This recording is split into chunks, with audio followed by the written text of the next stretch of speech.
Portugal kembali meraih kemenangan meyakinkan pada laga kedua grup H Piala Dunia 2022. Portugal berhasil menang dengan skor 2-0 atas Uruguay di Lusail Iconic Stadium, Selasa 29 November 2022 dini hari waktu Indonesia Barat. Bruno Fernandes menjadi pahlawan Portugal pada laga ini.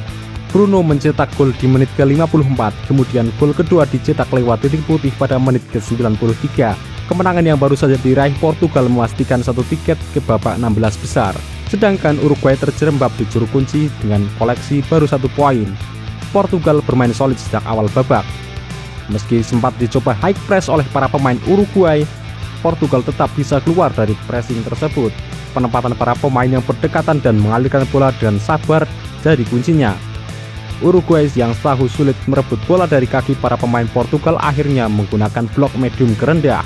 Sasaran serangan Portugal di area sayap, dua back sayap yang sama-sama overlap dan pergerakan bebas para pemain sayap membuat Uruguay tidak mudah ketika bertahan.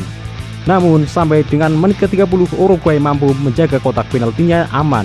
Dari 5 tembakan yang dilepaskan Portugal, hanya 1 yang berasal dari kotak penalti. Itu pun tidak ada yang berbahaya.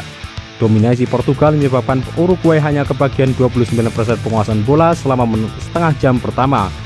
Meski begitu, Uruguay dari wilayah sendiri sampai ke kotak penalti lebih dulu menciptakan peluang berbahaya. Momennya terjadi di menit ke-33. Rodrigo Bentancur melakukan akselerasi dari Portugal dengan mengelabui 2 pemain lawan. Ia hanya gagal mengelabui kiper Diogo Costa. Dalam situasi 1 lawan 1, Portugal mengakhiri 45 menit pertama dengan keunggulan yang betul-betul dominan. 70% penguasaan bola ditambah dengan 8 tembakan. Pendekatan bermain kedua tim masih sama di babak kedua. Pergantian pemain pun tidak ada untuk melakukan perubahan taktikal. Jadi bisa dipastikan Portugal masih mendominasi pertandingan. Dominasi itu akhirnya berbuah manis di menit ke-54. Bruno Fernandes bermaksud melepaskan umpan silang berusaha disundul oleh Cristiano Ronaldo.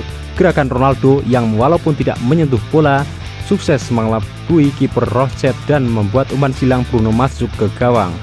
Gol tersebut menyengat Uruguay. Pelatih Diego Alonso lalu merubah pendekatan bermain dengan lebih agresif dan cepat. Ada banyak pemain yang ditempatkan di depan ketika menyerang. Berkali-kali Uruguay mampu mendapatkan kesempatan, mulai dari pergerakan Facundo Pellistri di sayap, tendangan jarak jauh Maximiliano Gomez, dan upaya sundulan Cavani. Namun, semuanya masih belum berbuah jadi gol. Portugal kemudian mendapat gol lagi di ujung pertandingan di menit ke-93. Bruno berhasil mengkonversi tendangan penalti yang diberikan wasit gara-gara handball yang dilakukan oleh pemain Uruguay. Portugal pada akhirnya memang layak menang. 60% penguasaan bola dan 14 tembakan ke gawang jadi bukti betapa unggulnya Portugal di laga ini. Sementara Uruguay yang sempat tampil baik setelah kebobolan gagal memanfaatkan setiap peluang untuk mencetak gol.